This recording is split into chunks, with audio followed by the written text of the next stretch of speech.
നമോ ഭഗവതേ വാസുദേവായ. ഓം. ശ്രീമദ് ഭാഗവത മഹാപുരാണം അതിൻ്റെ മാഹാത്മ്യം 6-ാമത്തെ അധ്യായത്തിൽ 58-ാമത്തെ ശ്ലോകം 16-ാമത്തെ ഭാഗമായിട്ട് പറയണു. യജ്ഞവിധി. അകിഞ്ചനേഷു ഭക്തേഷു പ്രായോ നോദ്യാപനാഗ്രഹം ശ്രവണേ നൈവ പൂതാസ്തേ നിഷ്കാമം വൈഷ്ണവായത. ഇതൊരു പ്രമാണമാണ്. ഈ ഉദ്വസിക്കൽ തൊട്ടുള്ള ഓരോ പ്രവൃത്തികളും ഗൃഹസ്ഥന്മാരെ മാത്രം ഉദ്ദേശിച്ച് പറഞ്ഞതാണ്. വിരക്തന്മാർക്ക് ഇത് വേണ്ട. ധനാദി വസ്തുക്കളെ ഒന്നും സ്വീകരിക്കാത്ത പ്രാരബ്ധത്തെ കഴിച്ചു കൂട്ടുന്ന വിരക്തന്മാരായിട്ടുള്ള ഭക്തന്മാരിൽ വ്രതോദ്യാപനം വരുത്തണമെന്നുള്ള ആഗ്രഹം തന്നെ ഉണ്ടാകില്ല. അവർ കഥാശ്രവണത്താൽ തന്നെ അന്ധകരണ പരിശുദ്ധി രൂപമായിട്ടുള്ള മഹാഫലത്തെ പ്രാപിച്ചിരിക്കുന്നു. മറ്റുള്ള വിഭാഗങ്ങളിൽ ആഗ്രഹമുള്ളവരല്ല, മറ്റുള്ള ഒന്നിലും ഫലങ്ങളിൽ ആഗ്രഹമുള്ളവരല്ല വിഷ്ണു ഭക്തന്മാർ. അതുകൊണ്ട് ഉദ്യാപനം അനുഷ്ഠിക്കേണ്ടി വരില്ല. ഞാനെൻ്റെ വ്യാഖ്യാനം മുഴുവൻ കൊണ്ട് വായിച്ചു അത്രേ ഉള്ളൂ. അകിഞ്ചനേഷു ഭക്തേഷു, അതായത് ആഗ്രഹമില്ലാത്ത അകിഞ്ചനന്മാർ, ഉണ്ടായിട്ടും വേണ്ട എന്ന് വയ്ക്കുന്നവർ നിഷ്കിഞ്ചനന്മാർ. അകിഞ്ചനന്മാർ, ഒന്നും ആഗ്രഹിക്കാത്തവർ. അതായത് ഇപ്പോൾ എന്താണോ ഉള്ളത് നിലവിൽ അതുപോലും അവർ സ്വീകരിക്കുന്നില്ല. അപ്പോൾ ഏറ്റവും ബേസിക് നീഡ്സ്, ഏറ്റവും ചെറുത്, ഏറ്റവും മിനിമം എന്താണോ വേണ്ടത് അത് മാത്രമേ അവർക്ക് ആഗ്രഹമുള്ളൂ. അത് ആഗ്രഹമല്ലേ, ഇനി അത് വന്ന് ചേർന്നോളൂ. ആഗ്രഹിച്ചിട്ട് നേടുന്നതല്ല, അല്ലാതെ കണ്ട് തന്നെ വരും. എന്നാലും ഇതൊക്കെ ചെയ്യുകയും ചെയ്യും. അവധൂത വേഷക്കാരൊക്കെ അങ്ങനെയാണ്. അപ്പം അങ്ങനെ അകിഞ്ചനന്മാരായിട്ടുള്ള ഭക്തന്മാർ, നമ്മളൊന്നും അകിഞ്ചനന്മാരല്ല. നമുക്കൊന്നും നിഷ്കിഞ്ചനന്മാരോ അകിഞ്ചനന്മാരോ ആവാൻ സാധിക്കില്ല. എന്നാൽ നമ്മളതൊക്കെയാണ്. ഇനി അതെങ്ങനെയാ? നമുക്ക് ധാരാളം സ്വത്തും കാര്യങ്ങളൊക്കെ ഉണ്ടെങ്കിലും അത്ര ആർഭാടമായിട്ട് നമ്മൾ ജീവിക്കുന്നില്ല എങ്കിൽ നമ്മൾ നിഷ്കിഞ്ചനാണ്. വേണമെങ്കിൽ എന്തെങ്കിലുമൊക്കെ കൂടുതൽ ചോദിച്ചാൽ കിട്ടും, ചോദിക്കാതെ കണ്ടും ചിലതൊക്കെ കൂടുതൽ കിട്ടും. അതിനെയൊക്കെ ഉപേക്ഷിക്കുന്നവരാണ് ഭാഗവതന്മാർ. അപ്പം നമ്മളൊക്കെ അകിഞ്ചനന്മാരാണ്. അപ്പോൾ നമുക്ക് ആഗ്രഹമില്ലേ? ആഗ്രഹമുണ്ട്. അത് സാധിക്കാൻ വേണ്ടിയിട്ടല്ലേ ചെയ്യണത്? അതെ. ഈ മുക്തി കിട്ടാൻ വേണ്ടിയിട്ട് ആഗ്രഹിച്ച് ചെയ്യുന്ന കർമ്മങ്ങളെ അകിഞ്ചന വിഭാഗത്തിലാണ് വിടുക. അപ്പോൾ നമ്മൾ സകാമഭക്തന്മാർക്ക് പലതരത്തിലുള്ള കാമങ്ങളുണ്ട്. ആ കാമത്തിൽ ഭൗതികമാണോ ഈ കാമം, അതോ അലൗകികമാണോ, ആധ്യാത്മികമാണോ? മുക്തി ആധ്യാത്മികമാണ്. അതേപോലെ ഇപ്പോൾ നാരദൻ ഭക്തിജ്ഞാന വൈരാഗ്യങ്ങൾക്ക് ഓജസ്സും തേജസ്സും താവാനാ, അത് അകിഞ്ചന ഭാവ. നാരദിന് വേണ്ടിയിട്ടല്ല. ശൗനകാദി മഹർഷിമാർ അവർക്ക് വേണ്ടിയിട്ടല്ല, നമുക്ക് വേണ്ടിയിട്ടാണ്. പരീക്ഷത്തിന് വേണ്ടിയിട്ടാണ്. അപ്പോൾ നമ്മൾ എങ്ങനെ വേണം? നമ്മൾ പരീക്ഷത്തിനെ പോലെ വേണം. നമ്മൾ പരീക്ഷത്തിനെ പോലെ ഇത് കേട്ടു വെച്ചാൽ നമുക്ക് പാപമില്ല. പരീക്ഷത്ത് എങ്ങനെയാണോ കേട്ടത്, പരീക്ഷത്ത് കേട്ടതുകൊണ്ടാണ് നമുക്ക് ഭാഗവതം കിട്ടിയത്. അപ്പോൾ നമ്മളും പരീക്ഷത്തിനെ പോലെ കേൾക്കുക, ഭാഗവതം എല്ലാവർക്കും കിട്ടും. നമ്മൾ കേട്ട് കഴിഞ്ഞാൽ നമ്മുടെ പൂർവികർക്ക് കിട്ടുമെന്നൊരു ഫലമുണ്ട്. ഞാൻ കേട്ടാൽ എൻ്റെ വീട്ടിലിരിക്കുന്ന എല്ലാവർക്കും കിട്ടും എന്നൊരു കഥയുണ്ട്. ഞാൻ അമ്പലത്തിൽ വന്നിട്ട് ഇത് കേൾക്കണു, ഞാൻ ഇതാ പറയണു. ഞാനിങ്ങനെ പറയുമ്പോഴും കേൾക്കുമ്പോഴും എൻ്റെ വീട്ടിലിരിക്കുന്നവർക്ക് അതിൻ്റെ ഫലമുണ്ട്, എൻ്റെ പൂർവികർക്ക് ഫലമുണ്ട്, ഇനി വരാൻ പോകുന്ന തലമുറയ്ക്ക് ഫലമുണ്ട്. അപ്പോൾ എന്നിൽ എത്ര ജീവികളുണ്ടാവും അവർക്കൊക്കെ ഫലമുണ്ട്. അപ്പോൾ ഞാനിത് കേട്ടാൽ മതി. ഞാൻ കേൾക്കുമ്പോൾ ബാക്കിയുള്ളവരെങ്ങനെ അതിനെ ഫലമെടുക്കണോ, അത് താതാത്മ്യഭാവത്തിൽ ഭഗവാൻ ഈ ജീവനുകളൊക്കെ ബ്രഹ്മാംശമാണ്, അതുകൊണ്ട് കൊടുക്കും എന്നാണ്. അതുകൊണ്ടാണ് കേൾക്കുന്ന സമയത്ത് മറ്റ് ബുദ്ധിമുട്ടിക്കലുകൾ ഉണ്ടാക്കരുത്, ഡിസ്റ്റർബൻസ് നമ്മളായിട്ട് ഉണ്ടാക്കരുത് എന്ന് പറയാനുള്ള കാരണം, വർത്താനം പറയരുത് എന്ന് പറയാനുള്ള കാരണം അതാ. അപ്പോൾ അകിഞ്ചനേഷു ഭക്തേഷു, ഈ ഒന്നും ആഗ്രഹിക്കാത്ത ഭക്തന്മാർക്കും സകാമഭക്തരും നിഷ്കാമഭക്തരും, ഇതിപ്പോൾ നിഷ്കാമഭക്തരെന്ന് കൂട്ടിയാൽ മതി. അങ്ങനെയുള്ളവർക്ക് പ്രായോ നോ അധ്യാപനാഗ്രഹ, അവർക്ക് എന്ത് വേണ്ട, ഈ പ്രസാദവും വേണ്ട, ഒന്നും വേണ്ട. അവരൊരാഗ്രഹവും ഇല്ലാതെയുണ്ട്. ഇപ്പോൾ ശ്രീ ശുഖബ്രഹ്മർഷി ഒന്നും സ്വീകരിച്ചിട്ടില്ല, പരീക്ഷിത്തും ഒന്നും സ്വീകരിച്ചിട്ടില്ല. പറയലും ശ്രീ ശുഖബ്രഹ്മർഷി, കേൾക്കല് പരീക്ഷിത്ത്, ഇത്രയേ ഉള്ളൂ. പറയലും കേൾക്കലും മാത്രമേ ഉള്ളൂ. അവിടെ പ്രസാദാദി കാര്യങ്ങളോ പൂജയോ ആവാഹനയോ ഉദ്വാസനയോ ഒന്നുമില്ല. പ്രസാദ സ്വീകരണമോ സമർപ്പണമോ ഒന്നുമില്ല. ശ്രവണേന ഇവ പൂതാഹത്തെ, വെറുതെ കേട്ടത് കൊണ്ട് മാത്രം പുത്തനായി തീർന്നു. പൂതാഹ എന്ന് പറഞ്ഞാൽ പുത്തനായി തീരാം. എങ്ങനെ പുത്തനായി തീർന്നത്? ലൗകികമായിട്ട്, പ്രപഞ്ചമായിട്ട്, പ്രകൃതിയായിട്ട്, ദേഹമായിട്ട് യാതൊരു ബന്ധവുമില്ല. അങ്ങനെയായി തീർന്നു, വെറുതെ കേട്ടത് കൊണ്ട് മാത്രം. പക്ഷെ അപ്പം തന്നെ പറയുന്നുണ്ട്, ശ്രവണേന മനനേന ച നിധിധ്യാസമേവ, അതും വേണം. നിധിധ്യാസനേന ഏവ ആയിക്കോട്ടെ. അപ്പോൾ ശ്രവണ മനന നിധിധ്യാസം അവർ ചെയ്തിട്ടുണ്ടാവും. അത് പക്ഷേ ബാക്കിയുള്ളവരെ ബാധിക്കില്ലല്ലോ. ഈ യജ്ഞത്തിനെ അതൊന്നും ഇല്ല. അവർ കേട്ടത് അവർ സ്വയമേവ ചെയ്യണമെന്നേ ഉള്ളൂ. അപ്പോൾ അങ്ങനെ ശ്രവണേന ഏവ തു തേ പൂതാഹ, ഈ ശ്രവണം കൊണ്ട് മാത്രമാവട്ടെ അവർ പുത്തനായിത്തീരുകയും ചെയ്തു. കാരണം അവർ നിഷ്കാമ ഭക്താഹ വൈഷ്ണവജിത്താഹ.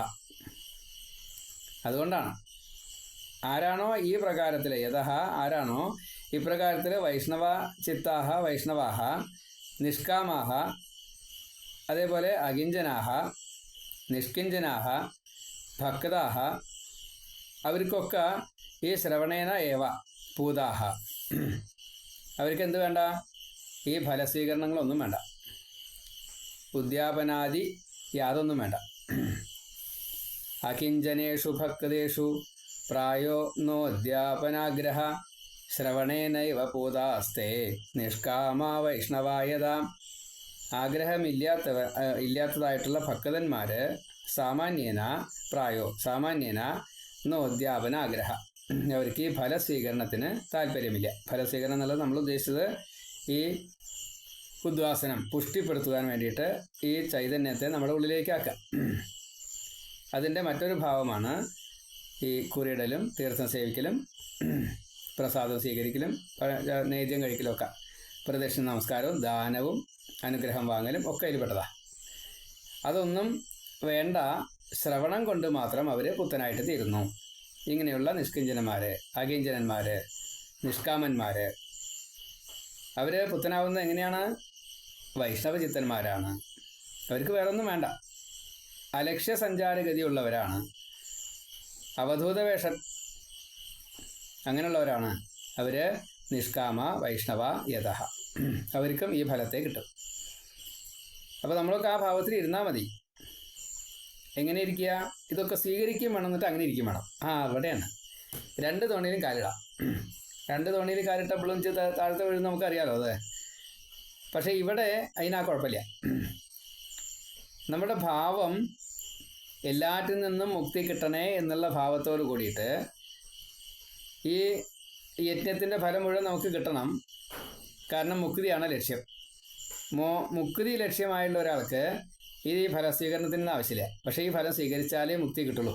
അതുകൊണ്ട് ഈ ഫലം സ്വീകരിക്കുന്ന മുക്തിക്ക് വേണ്ടിയിട്ടാണ് എന്ന ഭാവത്തിലിരുന്നാൽ രണ്ട് തോണിയിലായി കാല്. സകാമം തന്നെയാണ്. എൻ്റെ ആ ആഗ്രഹം സാധിക്കണം, എൻ്റെ ഈ ആഗ്രഹം സാധിക്കണം, അത് വേണം, ഇത് വേണം, അതൊക്കെ ഭഗവാൻ തരുകയും ചെയ്യും. പക്ഷേ ഭഗവാനെ എനിക്ക് അതിൽ നിന്നും വേഗം മുക്തി തരണം കേട്ടോ. നമ്മുടെ ആഗ്രഹം സാധിക്കണം. മകൻ്റെ കല്യാണം കഴിയണം, മകന് ജോലി കിട്ടണം. എനിക്കല്ല, നാരദനെ പോലെ എനിക്കല്ല. ഭക്തിജ്ഞാന വൈരാഗ്യങ്ങൾക്ക് ഓജസ്സും തേജസ്സും വേണമെന്നാ. പക്ഷേ ഭഗവാൻ എനിക്ക് മുക്തിയും വേണം, അതെനിക്കാ. അതാണ്. ഇനി ആചാര്യന്മാരെന്താ ചെയ്യുക? ഈ ഭക്തന്മാർക്കൊക്കെ മുക്തി കൊടുക്കണേ കേട്ടോ. എനിക്ക് മുക്തി തരണം, ഈ ഭക്തന്മാർക്കൊക്കെ മുക്തി കൊടുക്കണം കേട്ടോ. അവർക്ക് എന്താ ആഗ്രഹമുള്ള വെച്ചാൽ അത് സാധിപ്പിച്ചു കൊടുക്കണം കേട്ടോ. യഥാർത്ഥ ആചാര്യൻ അങ്ങനെയാണ്. ഇവർക്ക് എന്താണോ ഈ ഭക്തന്മാർക്ക് ആഗ്രഹമുള്ളത് അത് സുഖീഭവ സുഖീഭവ, ചിരഞ്ജീവ ചിരഞ്ജീവ കൊടുക്കണം. അവിടെ നിഷ്കിഞ്ചന ഭാവം അകിഞ്ചനഭാവം, നിഷ്കാമഭക്തി, നിർഗുണഭക്തി ഒക്കെ ഉണ്ട്. അങ്ങനെ ആവാറാവണം. തുടക്കത്തിൽ പറ്റില്ല, കുറച്ചാണ് കഴിഞ്ഞാലേ പറ്റുള്ളൂ. അകിഞ്ചനേഷു ഭക്തേഷു പ്രായോ നോദ്യാപനാഗ്രഹ ശ്രവണേനൈവ പൂതാസ്തേ നിഷ്കാമ വൈഷ്ണവായതാം. ഇനി 59-ാമത്തെ ശ്ലോകം. ഏവം നഗാഹ യജ്ഞേസ്മിൻ സമാപ്തേ ശ്രോതൃഭിസ്തദാ പുസ്തകസ്യ ച വക്തുശ്ച പൂജ കാര്യാദിഭക്തിതാം. ഇങ്ങനെ 7 ദിവസം കൊണ്ട് നഗാഹ യജ്ഞം ഏറ്റവും ഗംഭീരമായിട്ട്, അതായത് നഖം പല അർത്ഥങ്ങളുണ്ട് നഖത്തിന്. പർവ്വതം എന്നൊക്കെ അർത്ഥമുണ്ട്. മാക്സിമത്തിൽ എന്നുള്ള എടുത്താൽ മതി, ഇത്രയേ ഉള്ളൂ.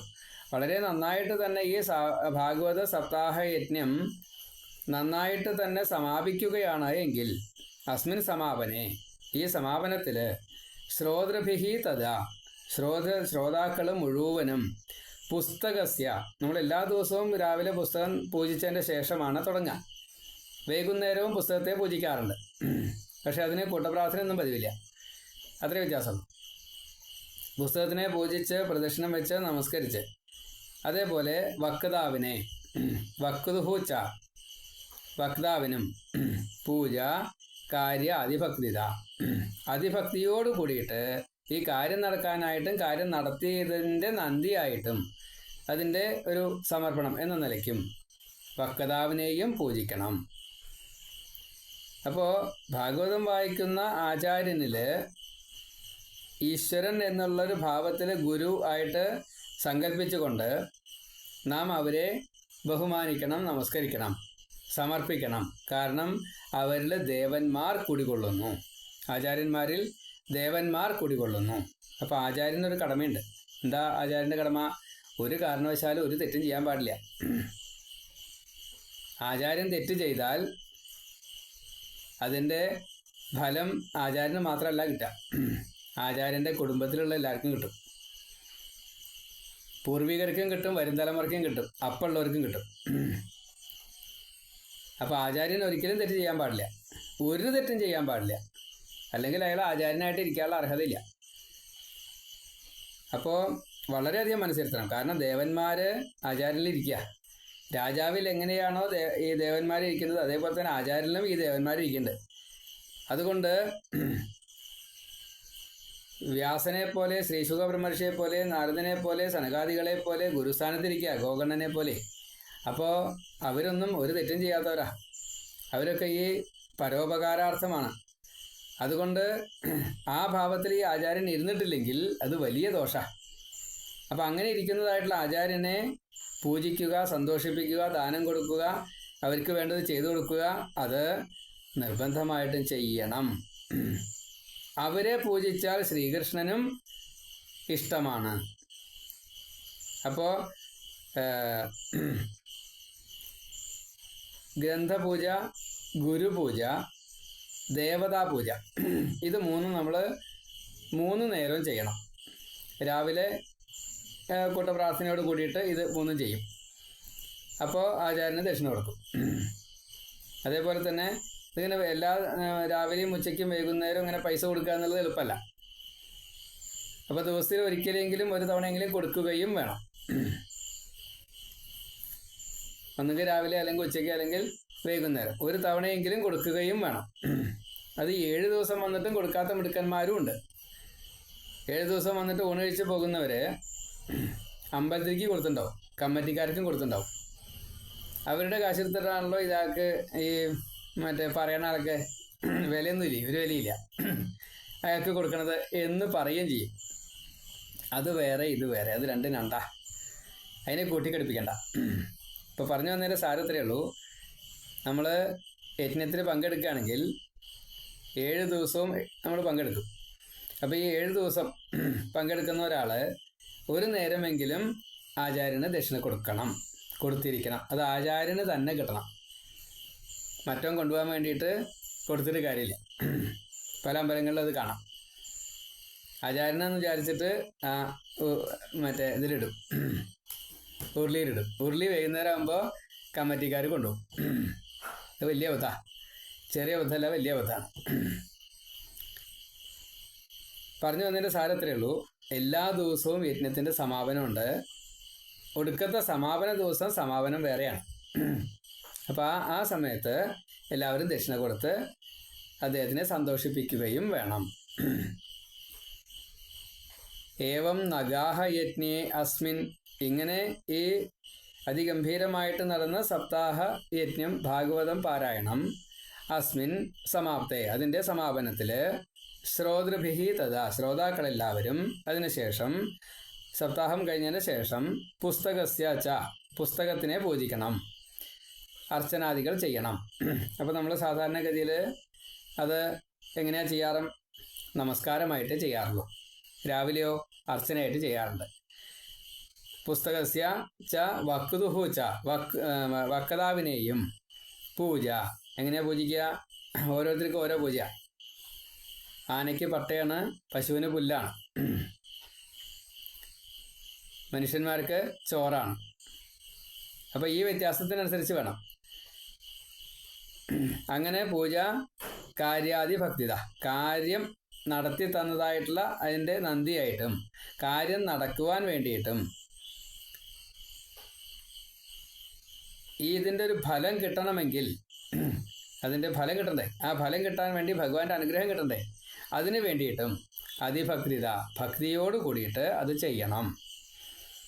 ഏവം നഗാഹ യജ്ഞേസ്മിൻ സമാപ്തേ ശ്രോതൃഭിസ്തദ പുസ്തകസ്യ ച വക്തുശ്ച പൂജ കാര്യാദിഭക്തിത പ്രസാദ തുളസീമാല ശ്രോതൃഭ്യശ്ച അഥ ദീയതാം മൃദംഗതാളലളിതം കർത്തവ്യം കീർത്തനം തഥാ. ഇനി അടുത്തത്, ഈ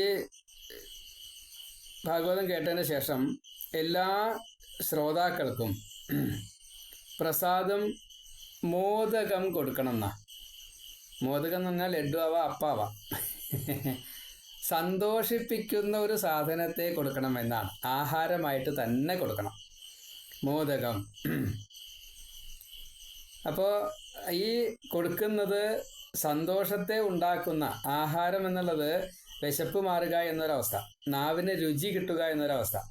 അതിൽ മധുരം വേണമെന്ന് പറയാനുള്ള കാരണം സാത്വികത ആണ് ഉദ്ദേശിക്കുന്നത്. അപ്പോൾ മധുരമുള്ള വസ്തുക്കളെ, മലര് കൊടുക്കാം, അവിൽ കൊടുക്കാം, അതൊക്കെ മറ്റേ ഈ ശുദ്ധമാണ്. ഞാനൊക്കെ സാധാരണ പൂവും മലരും കൂടിയിട്ടാണ് കൊടുക്കുക, അന്ന് എളുപ്പമുണ്ട്. കയ്യുമ്പിലൊന്നും ആവില്ല, കിട്ടുന്നവർക്കും അത് മറ്റേ അശുദ്ധമാവാതെ തന്നെ കഴിക്കാൻ പറ്റും. അപ്പോൾ മലര് കൊടുത്തു കഴിഞ്ഞാൽ വളരെ സന്തോഷമാണ്. അതിലൊന്നും ചേർക്കരുത്, എന്തെങ്കിലും ചേർത്ത് കഴിഞ്ഞൊക്കെ പ്രശ്നമാണ്. ചേർത്താൽ മറ്റേ ആകെക്കൂടി അത് കയ്യുമ്പിലാവും, അത് പ്രശ്നമാണ്. നേരെ മറിച്ച് ഈ മലരാണ് കൊടുത്തു കഴിഞ്ഞാൽ പൂവ് അവർക്ക് ചൂടുകയും ചെയ്യാം, മറ്റേ മലര് കഴിക്കുകയും ചെയ്യാം. വീട്ടിൽ കൊണ്ടുവന്നിച്ച് അത് അതിനനുസരിച്ച് ആവാം. അപ്പോൾ ഏറ്റവും എളുപ്പം അതാ.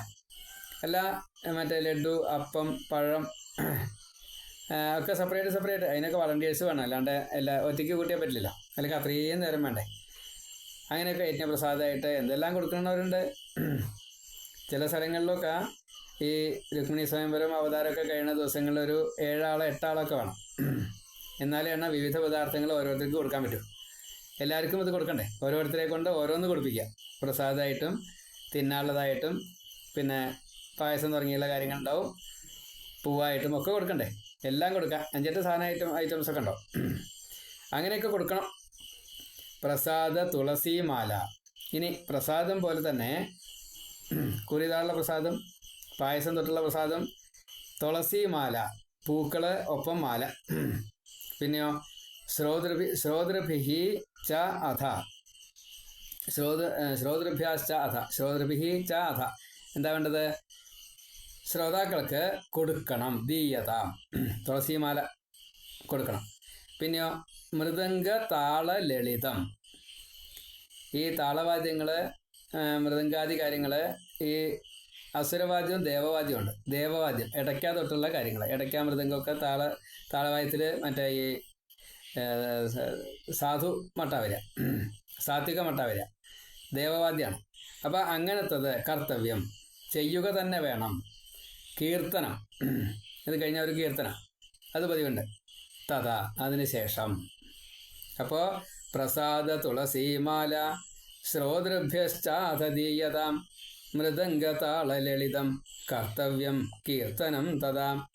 അപ്പോൾ ചെറിയ രീതിയിൽ കൊട്ടുംപാട്ടും ഒക്കെ ആവാം.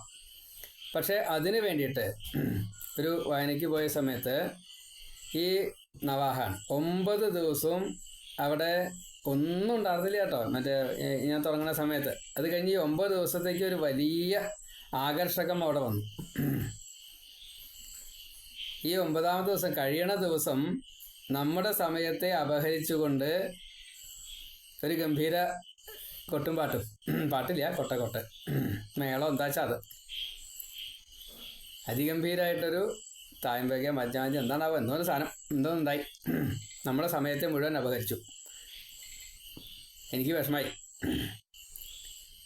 ഇത്രയും ദിവസം ഒരാളും അവിടേക്ക് തിരിഞ്ഞു നോക്കിയില്ല.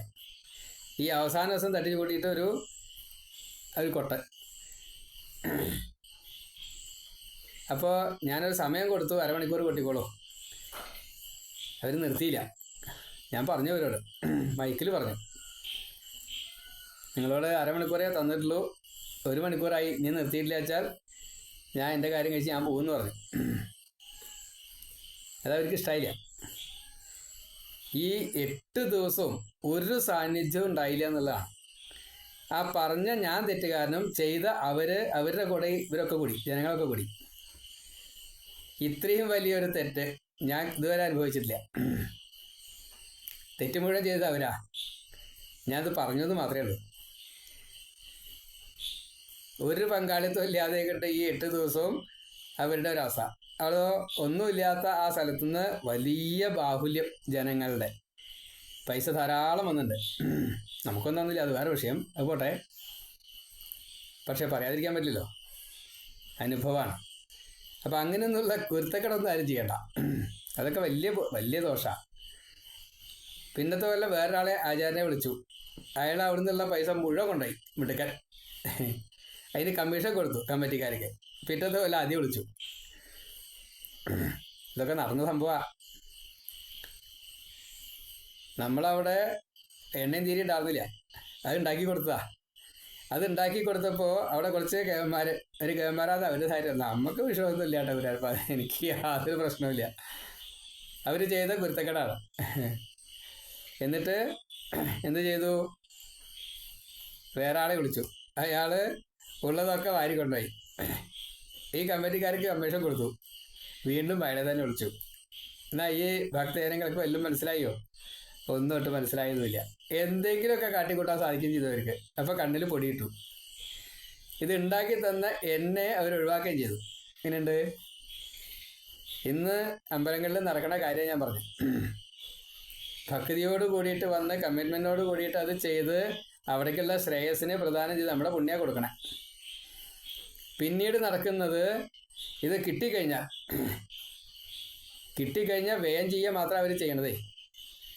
അത് വ്യയം ചെയ്യുന്നത് ഈ കമ്മീഷനും കൂടി ഉദ്ദേശിച്ചിട്ടാണെങ്കിലോ,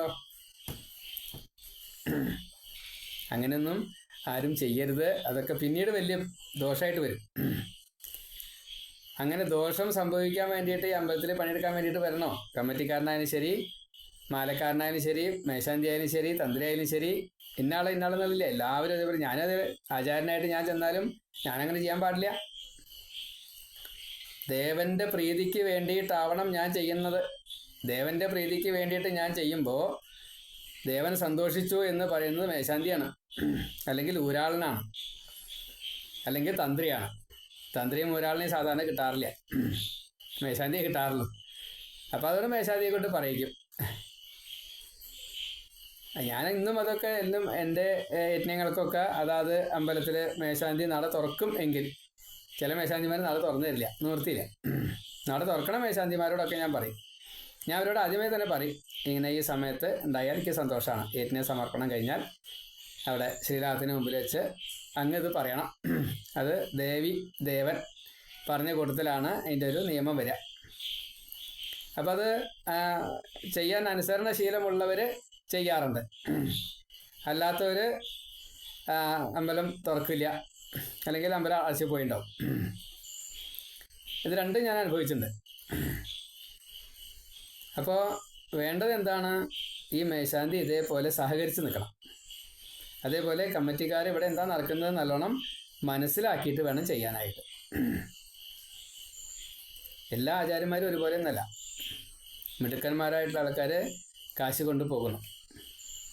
മിടുക്കന്മാരായിട്ടുള്ള ആചാര്യന്മാർ ദേവന്റെ പ്രീതി എല്ലാവർക്കുമായിട്ട് വാങ്ങിക്കൊടുക്കണം. ഏത് മിടുക്കാണ് പുറമെ വരുന്നത്, ഏത് മിടുക്കാണ് ജനം അംഗീകരിക്കുന്നത്, അത് ആ ജനങ്ങളുടെ ഭാഗ്യം പോലെ ഇരിക്കും. അത്രയേ ഉള്ളൂ. പറഞ്ഞു വരുന്നത് ഈ ആചാര്യനെ അംഗീകരിക്കണം.